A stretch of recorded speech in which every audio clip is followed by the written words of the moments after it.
Hi, it's Liz. Mm, I did a thing with my eyes.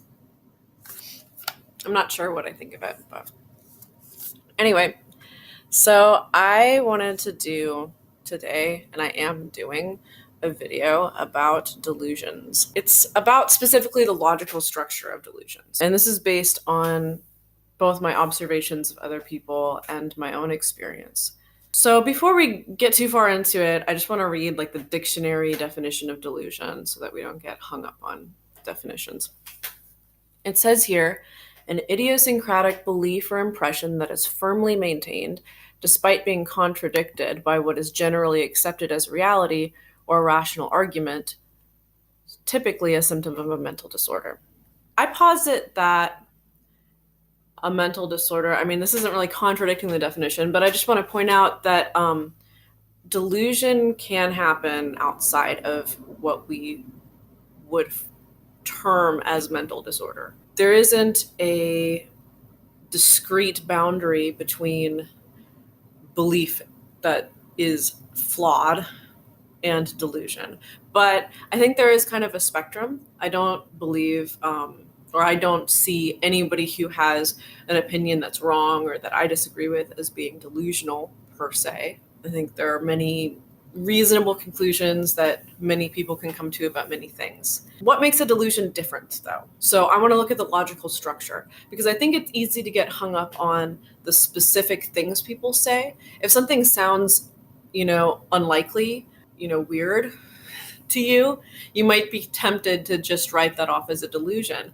And that might be for your sort of crackpot political theorist friend or for somebody that has a diagnosed mental disorder that can cause delusion. And of course, the world is a wild and interesting place, and all kinds of things are true that each one of us would find unrealistic or improbable.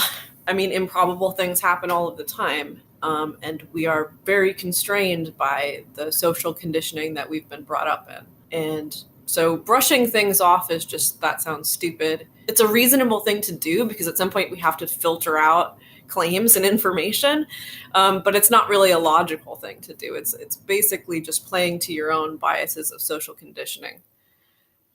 However, delusion does happen. So what does it look like?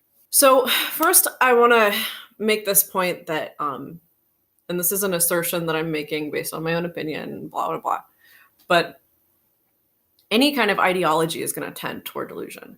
And any ideology, at least, I didn't pull up a definition for ideology, so I apologize for that.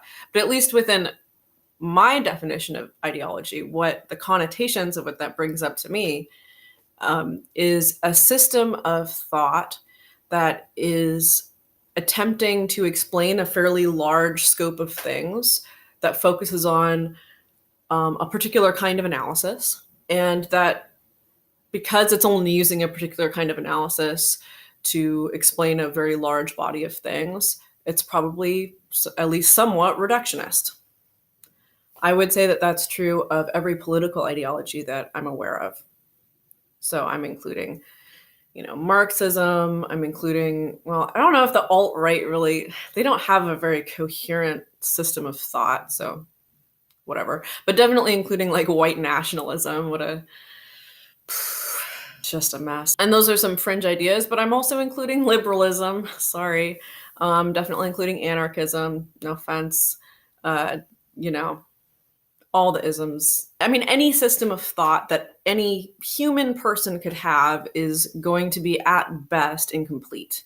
That's at best. And any incompleteness in our way of understanding the world, just like some sort of truth that's missing from it, is going to contextualize the rest of what we know in a way that is probably going to mislead us to some extent. It's probably going to not just not have some piece of information, but it's probably going to distort the information that we do have. Just the fact that we don't have some of it. And that's something we all have to live with, I mean, you can't know it all. The danger with ideology, well, there's a lot of dangers with ideology, but one danger with ideology that I'm talking about right now is that it can tend toward delusion, like I said. And I don't think that there is a clear demarcating line between the two. But certain characteristics of ideology taken to extremes become a delusional worldview that is unmistakably pathological. So, without further ado, as I mentioned before, one of the aspects of ideology in general is that it's reductionist and that it kind of attempts to explain a fairly large body of things. So the more delusional you get, the more simple the explanation and the greater the scope that it's applied to. So it will get to a point where you have a very simple idea, very simple kind of analysis that's applied to virtually everything. And for somebody who's deep in a state of psychosis, it basically is like, your brain is kind of riffing off of this one or two basic ideas that it's fixated on. And everything you think, you just kind of automatically believe and you're certain of. And so very quickly you get to a point where you're explaining everything in terms of these very, very limited concepts that become the basis of your entire worldview. Another part of this is that really any person, even if they're not an ideological person, has the tendency for there's self-protecting mechanisms in our brains that help us preserve our beliefs. And part of that is when somebody disagrees with us, we would like to have a way to write them off, to dismiss them. As people get more ideological, this gets more and more canned. And by that I mean that you basically have a one or two sort of pre-made boxes to put people in if they challenge your ideas. So, you see this in any ideology.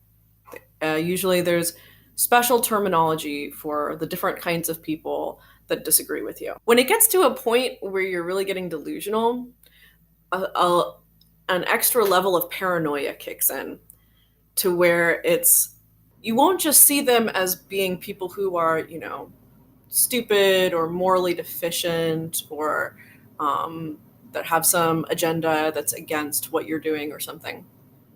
You'll see them as part of a conspiracy to a point where you'll start to see everybody that you don't agree with as being part of a conspiracy together, even if on the surface they don't agree with each other. Clearly, you might think, they're all collaborating with each other. Because why, it doesn't really have to make sense. But that's the direction things go. Another part of this is what I decided to term labyrinthian analysis. So while on the one hand, this is a worldview that's very simple, in a way, it's simple in that the basis is fairly simple. You've got one sort of pet idea, pet issue that you are seeing reflected in everything else. Or maybe a couple, but usually it's honestly just one. Even in a lot of these major ideologies like Marxism, it's all about, class struggle. Everything throughout history gets reduced to class struggle. But you can take this level of reduction even further. Anyway, so it's simplistic in that way, but you start to create all of these corollaries that are totally only based on your internal beliefs. So these aren't things that you are really referencing the outside world, or you're really referencing, real world experience or data, unless you're cherry picking it. But it's not really about any of that. It's purely analysis of the things you already believe. Those corollaries will start to create a very complex structure. And it can take on one of two forms. In the form of people who are not like actually psychotic and who are relatively intelligent. this can take on the form of being just entirely too consistent, which might seem like a weird thing to say. I mean, internally consistent, right? Not necessarily consistent at all with the outside reality of, actual people in the world, but very, very tightly internally consistent. The problem with having a worldview that's extremely internally consistent and attempting to explain a large scope of reality is that it's been proven, actually, that you can't use a logical system to describe, I want to say it's anything as complex or more complex than the real number system. If you are attempting to describe a world that includes the real number system, there is going to be places within the scope of your system that either you can't explain, things you can't, like things that are true within your system but that you can't prove, and or an inconsistency, so a paradox. Two things that are both true but would appear to contradict each other. If you have a very, very more and more complicated logical system that, again, is attempting to explain a pretty large scope of reality that is totally 100% internally consistent, that's a very good sign that this is like some ivory tower nonsense that has nothing to do with reality. And I know that that's very counterintuitive. What happens more often, though, when people start drifting off into psychosis is that, even if they're very intelligent, their brain is going to be too bombarded with information and too exhausted from lack of sleep, etc., to really work logically. I mean, so you wind up with a very illogical, very complex system of thought based on these couple of principles. And that's even easier to pick up on, because even to a layperson, it's going to be clearly incoherent. But again, the big takeaway with this video is don't focus on an individual belief, because one thing somebody says that might seem weird or improbable to you may well be legitimate. But if you look at their system of thought and you start noticing these things, that's when you should be concerned. Okay, that's all for now. I'm sure there's lots more on this topic I could talk about.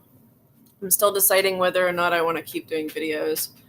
I think I'm just going to slow down for a while. Okay.